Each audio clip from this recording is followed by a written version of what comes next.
This is one more story about the greatest generation, a story that is almost forgotten. It is about how courage and sacrifice helped save America during the early months of World War II. This is the ultimate story of patriotism, gallantry, and relentless faith. This is the story of the tragedy of Bataan.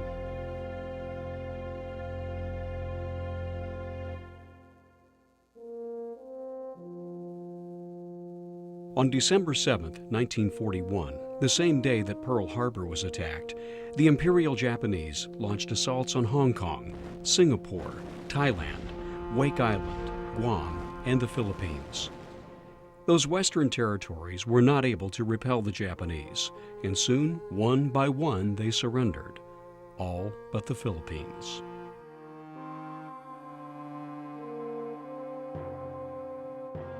The American Filipino forces defended the Philippines for 5 months, waiting for reinforcements and supplies from the United States. Their heroic stand reminded many of the siege of the Alamo.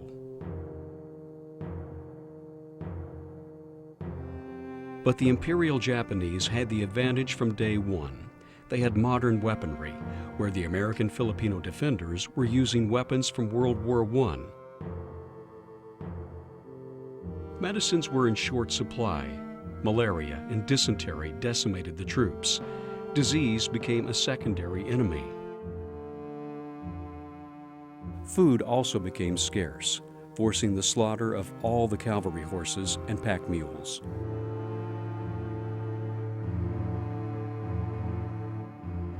Without adequate weapons, medicines, and food, the troops kept fighting.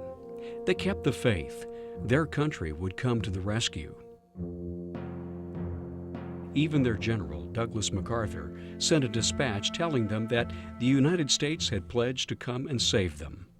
From headquarters to all units, help is on the way from the United States. Thousands of troops and hundreds of planes are now being dispatched. The exact time of arrival of reinforcements is unknown. It is imperative that our troops hold until these reinforcements arrive. MacArthur. So weeks turned into months, waiting for the promise to be delivered. But the United States did not send reinforcements or supplies. Washington realized that it was a hopeless situation and the end was near. They couldn't allow General MacArthur to be taken prisoner and to be used as a propaganda tool by the Japanese. So President Roosevelt ordered General MacArthur to escape to Australia. And then after MacArthur left, after we heard that he left, well, I said, well, that's it, We're going to be here and we're going to probably rot right here, Tacked on the side of a building there was a typewritten piece of paper from him to us, explaining the president had called him to Australia, and for good purpose. And I think that would have been understandable, but I had really trouble with one sentence which said, "Only those who are willing to die are fit to live." From a commander who's leaving. I didn't think that was too sensitive. General MacArthur had made his headquarters on the island of Corregidor. He rarely came to the front lines on Bataan to inspect his troops. With that no-see-'em reputation, he was quickly given the nickname Dugout Doug. And now, with no help in sight, an American brand of dark humor, born of desperation, began to appear. Dugout Doug, come out of hiding. Dugout Doug, come out of hiding. Send to Frankie the glad tidings that his troops go starving on. We have fought this war the hard way since they said the fight was on. All the way from Lingayen to the hills of old Bataan. And we'll continue fighting when old Dugout Doug is gone and still go starving on. Dugout Doug came out of hiding. Dugout Doug came out of hiding. On a submarine you must go riding while your troops go starving on. MacArthur left Lieutenant General Jonathan Wainwright in command with this order: do not surrender. Wainwright took command on the island of Corregidor. He replaced his command on Bataan with Major General Edward King. By the time General MacArthur left, over half the American and Filipino soldiers were afflicted with dysentery, malaria, and other tropical diseases. Many were malnourished. Hundreds were wounded and in jungle hospitals. April 1st, 1942, 115th day of war. Yes, it's April Fool's Day for the men on Bataan, the only army in the world boxed up and bottled up. We certainly are the biggest fools of this war, fighting for the biggest and strongest nation in the world.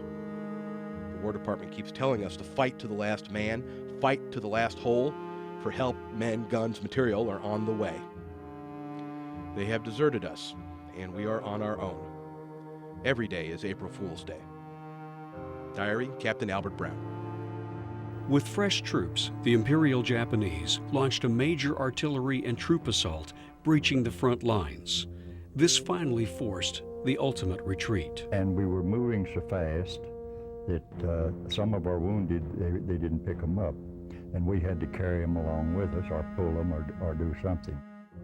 He'd be hanging on to a guy and he'd still be conscious, but heck, we couldn't handle them. You know, we were doing well to handle ourselves, so we had to leave them.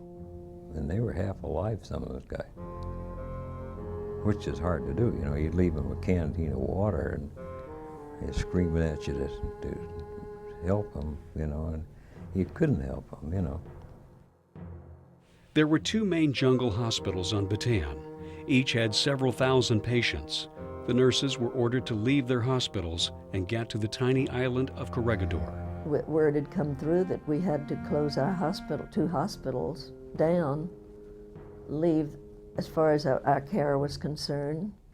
And here we left the handicapped and the wounded, and it was a devastating happening in my life that I would go off. And I don't know whether I can say this without tears again, because it was a very emotional thing in my life to go off and leave our wounded. We're the battling bastards of Bataan. No mama, no papa, no Uncle Sam. No aunts, no uncles, no nieces, no pills, no planes, no artillery pieces. And nobody gives a damn. Nobody gives a damn. General King was faced with two choices: surrender or continue to fight. But his men could not counterattack, and they could no longer defend themselves. Casualties were already high. They were without ammunition and hope. The men knew the end was coming soon. April 8th, 1942. The Nips have broken through the line again. Many of our men are so ill from undernourishment and dysentery that they can no longer hold a gun. We cannot hold out much longer. The promise has not come. Today, Colonel Leinbach called us together and informed us this is the end. Tonight, the artillery units are to expend their ammunition and blow up all that we cannot fire during the night. He told us that he was about to issue an order which has never been used before and would probably never be issued again. He said, "Men, tonight you are to fire at the North Star. All artillery will set their elevation to North Star." It had been calculated that shells fired at the North Star would fall directly on a large concentration of the Nips just coming into the peninsula. Diary, Captain Albert Brown. The men on the front lines were ordered to stack and destroy their weapons. To avert a massacre, King sent word to the Japanese that he was willing to negotiate a surrender. We begged them, don't make us surrender. Let us fight. Let us go to the mountains and fight like guerrillas. No. The general says that we must surrender, because if we don't surrender, they're going to kill some general down somewhere. Let them kill him. When the word came that we were going to surrender or be surrendered, first of all, I think everyone accepted that as almost a relief. Until it soaked in, of what surrender actually meant. Many of the men knew that the Imperial Japanese Army did not treat prisoners well. The men knew what happened in China at the rape of Nanking. They were being surrendered to an uncompromising enemy, an enemy that did not believe in the Geneva Convention. The men on the front lines had no choice but to be surrendered, but others located closer to the coast knew that they might have a chance if they could get away across Manila Bay to Corregidor Island. But the gate to the docks was being guarded. No one was permitted through because the island was already overcrowded. They finally put me on guard on the main gate, and we had orders there not to let any army through there, and lots of them tried to get in there, and we had to turn them away, and those were all guys that made the death march. Anything useful to the enemy was being destroyed. Ammunition dumps were being blown up. The submarine tender Canopus was being scuttled. Its captain, E.L. Sackett, describes that night. That wild and horrible, yet weirdly beautiful night must be imprinted forever in the memories of all who lived through its spectacular fury.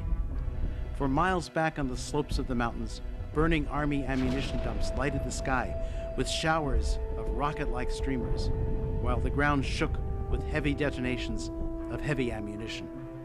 Just every man for himself to make it to Corregidor if you can or be captured. And you could hear all the dynamite, ammunition dumps blowing up. It was just like hell. I mean, just, I can describe hell. Everything was happening. And I went out and caught the stern of a loaded excursion boat, ferry boat, that was just loaded down to the gunnels, you know, and I held on to a fender of that boat.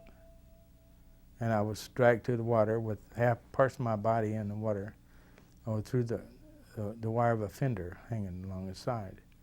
And that's where I got to Corregidor. I was at the top of the lighthouse on topside Corregidor, and I just saw what appeared to be hundreds of people trying to get over to Corregidor however they could. Some of them had little canoes. Some guys looked like they were floating on a log. That just went on for hours, and I just stood on the top of that